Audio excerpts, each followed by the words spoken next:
Thank you very much. Thank you for having me. Hi, everyone. This isn't at all intimidating. Just check my flies and that. So we'll do it sort of AA meeting style. Hello, everyone. I'm John. I'm an alcoholic. Hello, John. Hello. Yeah, thank you. All right, sure. Do that once more. Hello, I'm John. I'm an alcoholic. Okay, I'll do it once. I've got some notes. Just while I'm getting ready. We'll do it Texas style, which is as loud and as long as you can do it. Hi, John. Okay. Hi, everyone. I'm John. I'm an alcoholic. Hi, John. Brilliant. Thank you very much. Boosted old ego. So yeah, I do this talk in skeptics groups and humanist groups. I've been sober since the summer of 2000, 21st of August 2000. Do not applaud that. Thank you very much. It's a bit, I haven't done any murders since summer of 2000. It's just weird when every time I say it in front of a class, I get a round of applause, and I'm like, so I haven't been a drunken moron since I don't know. Well, you can applaud for that, but I'm not buying it. I got sober in Alcoholics Anonymous, and I'm very grateful for that. And it was a brilliant experience. And my first point is, I'd recommend anybody to go to AA. And I'll talk about why it's good, I think, for a minute too. I had what you might call, it saved my life. I had what you might call a hard rock bottom, pause for laugh, and or a rock hard bottom, I don't know. But so as a result, I think I became a little bit what they jokingly call in AA Taliban. And so I stopped attending AA after about 12, 13 years. I think I was in my 13th year of recovery. And I've been sort of independently sober since then. And quite a lot's happened since I got sober. Lots of medical discoveries and new ideas, and I started to research those. My approach is that I'm an atheist. I grew up in Sheffield in the 1980s. My formative experience was the miners' strike. So I grew up sort of fairly hard left, and to me, you know, God is the opiate of the masses. And then I had a spiritual experience in AA when I got sober, and lived that way for 12, 13 years, and then lost that spirituality. So I wanted to sort of work out what had happened. And I'm not here to denigrate anybody else's spirituality. I'm just saying I'm a sort of an atheist. And I'm very interested in science, and particularly evolutionary psychology, which is a fairly new form of evolutionary science. If you think about all biology is evolutionary biology. And it seems in many ways all or most of psychology is possibly evolutionary psychology. However, I'm not a doctor and I'm not a psychologist, I'm a cultural historian. So just ignore that because I've no fucking idea what I'm talking about. I will be a doctor, hopefully in about a year, but as my mum says, not the sort of doctor that helps people. I've done my PhD. So basically, if you have a drink problem or you know somebody with a drink problem, go to AA. It's effective, it's free, it's inspirational, it's inclusive. It's a very welcoming community of peer support. It's the go-to source of alcohol help for very good reason. It's anonymous, so it doesn't appear on your medical records, whereas if you go to your doctor and talk about an alcohol problem, that can do. And there's a weird thing about AA, the worse you are, the better it is, the more effective it is. However, and I'm not here to diss AA, I've just sort of asked a few questions of it, which is weird because it saved my life, so it feels a bit weird doing this. But I think my argument, possibly my realisation, is that the very success of AA kind of obscures other methods now. There are certain elements of it. It was developed in 1935, so some elements of it are slightly anachronistic. There's no safeguarding in AA, for example. So if you're a young woman with a drink problem, I'm not necessarily sure I'd suggest you go on your own, at least. And its view of alcoholism is slightly different to what we understand now. Alcoholism is a continuum of behaviours. It's a sort of a lot of grey areas in it. In AA, it's largely sort of an on-off condition. It's considered you're either alcoholic or you're not. You can't be a little bit alcoholic. Well, you can. And also it can't change, and it's based on a divinely inspired text. And I believed every word of that text. I thought it was the big book of Alcoholics Anonymous was delivered to us by God to help alcoholics. And so yeah, and that was weird for me because, as I said, I grew up in Sheffield in the miners' strike, very lefty. God is the opiate of the masses. If you want to know what Sheffield was like in the 1980s, go there now. And So how did I have this massive spiritual experience? I prayed every day for 13 years. It was kind of weird having had that childhood. I got sober in Brighton a while ago, and I learned at that point in AA that alcoholism is a physical allergy, so you have one drink and you can't stop. And most people with a drink problem will identify with that. And it's a mental obsession, which means that however much I might try not to drink, I'll forget that I'm not drinking. And I still, to a certain extent, have those. The mental obsession comes out when I'm lecturing. Loads of my jokes are about being drunk or whatever. And also if I see if a bus goes past and it's got like something that wasn't around when I drank, I'll walk down the road going, wow, I wonder what black vodka tastes like, because I think that's just something in me that goes for that. And then obviously allergy, once you start, you can't stop. I think many of us are familiar with that. You go out for one and then you wake up in France. Yeah, and it's funny, alcoholism, because I like to joke about it, but it's also a progressive, fatal disease. It's 6% of world deaths. 6% of deaths are alcohol related, at least. That's World Health Organization statistics. And 50-60% of casualty admissions on a weekend are alcohol related, possibly more. So if we think about what it costs us, when David Nutt did his research in the Lancet, little lecture trick for you there. When David Nutt did his research, he got fired by the government when he suggested alcohol was possibly more dangerous than anything apart from heroin. So it's an interesting topic. And when I stopped attending NAR, I got interested in this new science of evolutionary psychology, which is very interesting because if we're just sort of an evolved monkey, which it seems we are, then alcoholism and a lot of our problem behaviours today do seem to have a lot of beginnings in our evolutionary source. So imagine where we came from, possibly in a jungle environment. Imagine a piece of fruit and it's not ripe. It's going to poison us. And then it turns ripe and it's no longer acidic, it's sweet and it's red, so you can see it. That we can see colour. We're one of the few mammals that can distinguish colour for that reason. And imagine maybe we're in a hot, wet environment, so that piece of fruit's going to rot and only be ripe for maybe 24 hours. But there's yeast in the atmosphere, and the yeast feeds on the sugar in the fruit, and the byproduct of the yeast is alcohol, and the alcohol preserves the ripe fruit for another 24 hours. And alcohol is a very small molecule. It's tiny little, it floats on the air, and it's very pungent. So imagine we're an early hominid, 500,000 years ago, sort of Lucy's great-great-great-great-great-grandparents, and we're in the jungle, and we just sniff a little bit of a ripe berry, and we find it, and we devour it, and we live because of that. And that's why cake and booze and sugar and salt's the same. Salt's a very rare chemical, but we need it. And that's why crisps. We don't have like potassium snacks. We don't all crave potassium. We need potassium, but it's in all leaves, so it's not a big deal. So those kind of things, we only really learned about those quite recently in the last 10 or 12 years. So they're not really talked about in Alcoholics Anonymous. And I think it's interesting that that's happened, and yet those things aren't really raised. I think I would have liked to have known that at the time. And we have a long and complex cultural relationship with alcohol. Stonehenge, it turns out, probably a pub. The agrarian revolution 10,000 years ago, probably to brew beer. Not bread, beer. Göbekli Tepe, the world's oldest settlement, 10,000 years ago in Turkey, they're finding brewing there. They're not finding baking. And so that's really interesting. The earliest languages, those cuneiform languages, 150 different words for booze, and like one for bread. So it seems like we're all here because of booze in a lot of ways. So we're tied to this thing in quite an interesting way. So then you go to AA and you ask for help, and obviously booze is in the Bible, so I'm now linking into the God stuff. You go to AA and you ask for help, and a lot of British people are quite shocked by the religiosity of the language in AA, and there's about 400 mentions of God or higher power in the AA book.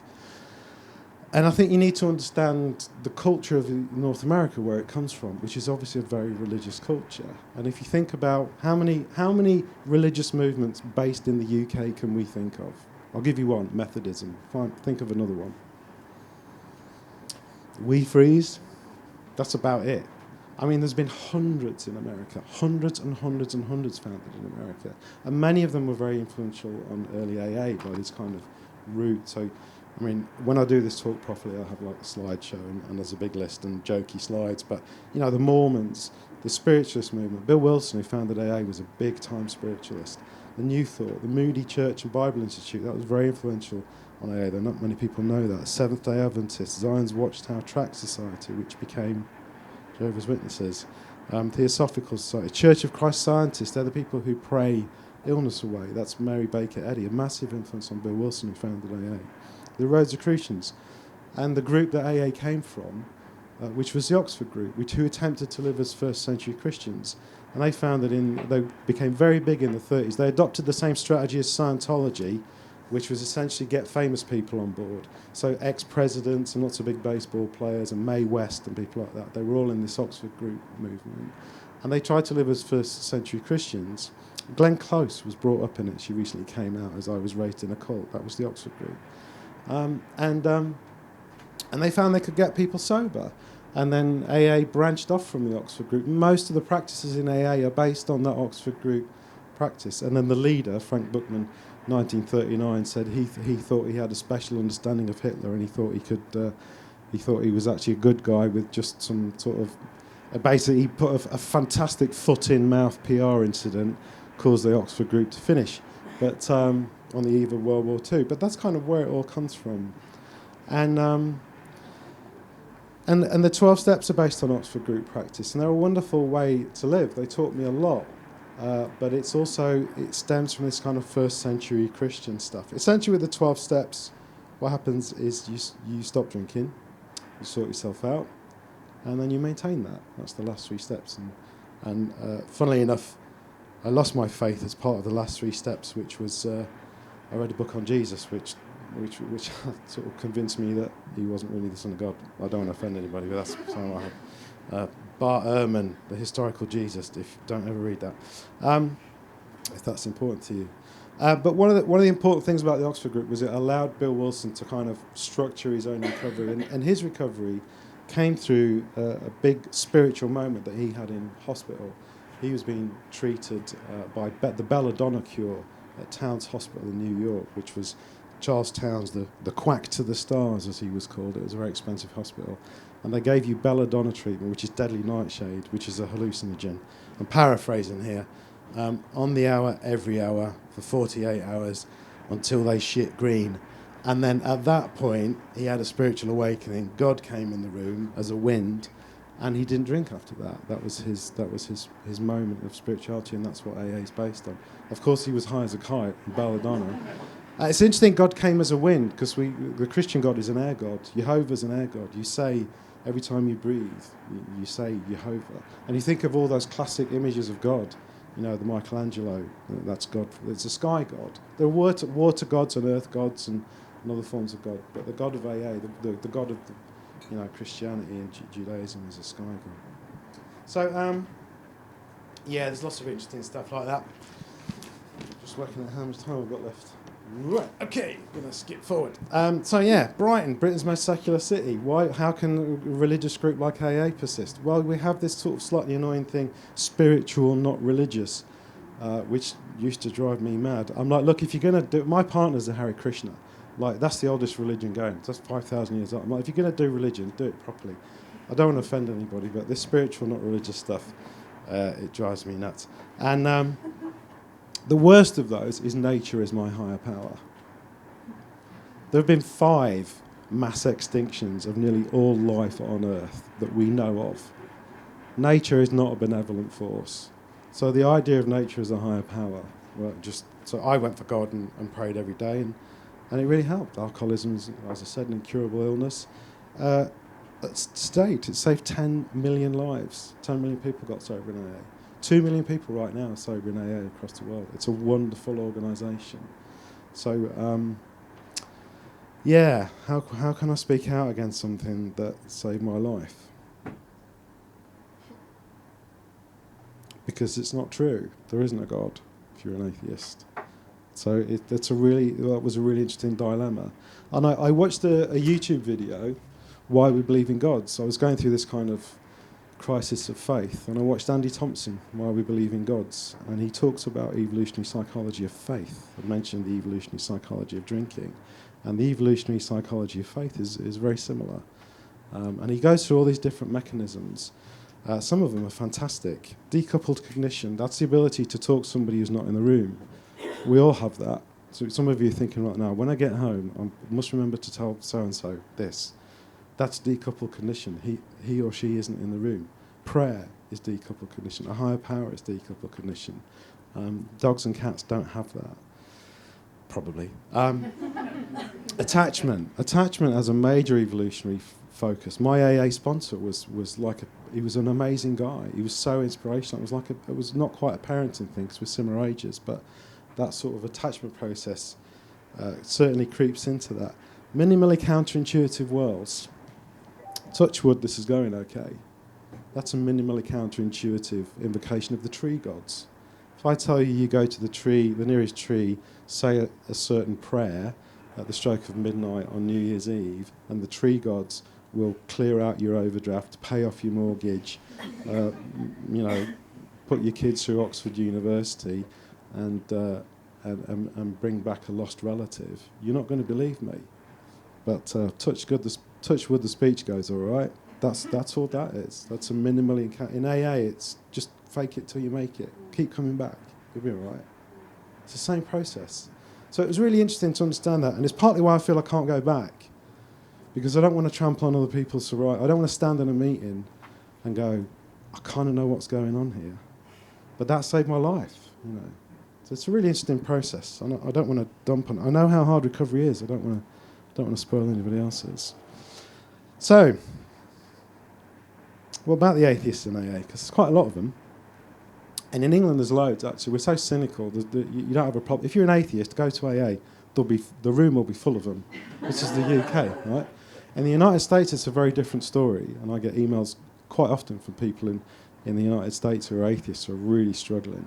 In Canada, they tried to stop the atheist meetings because they felt you couldn't be AA and be an atheist. And they lost. They got taken to court by the meeting. But while the meeting was suspended, they started a website, and the website is called AA Agnostica. And they started another website, and that's called AA Beyond Belief. And now people all around the world, because of this one stupid intergroup decision in Toronto to ban their atheist meeting, there are huge numbers of atheist AA meetings all around the world as a result, and they all have this amazing online resource and a YouTube channel with hundreds of videos on it. And that wasn't around when I was trying to get sober. And I'm a big fan of atheist AA, and I've spoken on quite a lot of their YouTube channels. Is it a cult? No. It can be a bit culty, but it's not a cult. And I know that because I've got a friend who's an ex-Scientologist, and we discussed it on his YouTube channel. But I made far too many notes for this. But if you're in the hardcore group, it is slightly culty. The AA Taliban that I used to be can't stand me. They hate me. And the AA haters hate me as well because I'm not anti-AA. I'm pro-recovery. I don't care how you get sober. If you're in trouble, get sober however suits you. And if that's AA, brilliant, knock yourself out.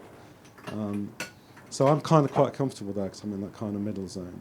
But you can map. There's a thing called Lifton's 8 criteria for thought reform, and you can map those actually quite effectively against AA if you want to. What about safety? Well, like I said, it was designed for middle-aged drunken men. And because it hasn't changed since 1935, and we now live in the post-Savile era, there are issues around AA and safety for women and also young men. So I would be aware of that. There are lots of women's meetings in Brighton, and I would send, if I had a daughter, to that meeting, because she'll be safer there. There's an independent film about that called The 13th Step. The 13th Step is the one after the 12th step, and it was made by someone who'd been sober in AA for 35 years who wanted to try and change the safety, or the lack of safety culture, and an absolute brick wall. And so she made a movie about it. What about alternatives? There's a great line from the book. Physicians agree there is no such thing as making a normal drinker out of an alcoholic. Science may one day accomplish this, but it hasn't done so yet. Well, it has. It's called the Sinclair Method. It's a pill. You take the pill, and you don't want to get drunk anymore. And no one knows about it. It's been going since 1996. I got sober in 2000. I could have taken a pill all along. And there's an independent documentary made by Claudia Christian, who's an American sci-fi actress, who discovered this because she'd struggled with the religiosity of AA. And she got sober using the Sinclair Method. It's more successful than AA. AA is pretty maybe 20% success if you go and you give it a really good go, which is a good shot, not knocking that. Sinclair Method's been shown to be maybe 75%. As many people stop drinking altogether through the Sinclair Method as do in AA. But here's the deal. In AA, you can't talk about other forms of sobriety. AA does not endorse any other program. There's one institution that could really help alcoholics by publicising the Sinclair Method. What is it? NHS? No. It's AA, and it won't do it because AA doesn't endorse other forms of recovery. So it's kind of become a blocking mechanism to the success of this program. Amy Winehouse drank herself to death in full glare of the British and world public, and no one ever said to her, "You're struggling with abstinence. Have you tried the Sinclair Method?" And I think that's kind of sad. So that's the other reason why I do this. When will a character in Coronation Street get sober using the Sinclair Method? They all go, because AA's a drama, isn't it? You go to a meeting and you share your stuff and you maybe have a relationship with someone in the rooms and then blah, blah, and they drink and you drink and it's all a big battle. And the Sinclair Method is very simple. You take a pill and you don't want to drink anymore.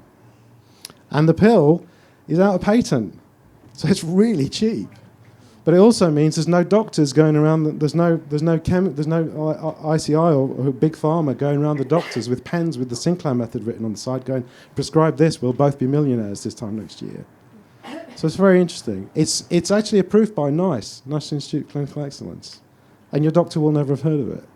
You'll have to fight to get that treatment through your local doctor. It's starting to spread. So yeah, lots of interesting stuff. Smart Recovery is CBT-based meetings. And that's another one I think that's very powerful, but hasn't quite, for various reasons, not quite taken off like AA has. But I think it's a really, really, I suppose, what's really exciting is it's the internet that's allowing this to happen. So the internet means I've heard of the Sinclair Method and I can share it. And then that can go on the internet and other people will hear about it. So it's really starting to spread. I think YouTube and the internet is a lot like sort of the Guggenheim printing press in that respect. And lots of other organisations with sacred texts, more sinister ones, are suffering. Scientology, if you're not a Scientology watcher, get on it now, because it's about to topple, and it is the great soap opera, and it's real world, and it's in major trouble because of the internet. Jehovah's Witnesses, big trouble because of the internet. Mormons, Google, YouTube, how the Book of Mormon disproves Mormonism. That's a 24-year-old graduate student who runs plagiarism software available to all lecturers, runs the Book of Mormon through it. Turns out it was a school textbook from 1803 on French history. He copied loads of it, and that's a formally sacred text. So lots of these things, and I've kept mentioning an independent documentary on the Sinclair Method. It's called One Little Pill.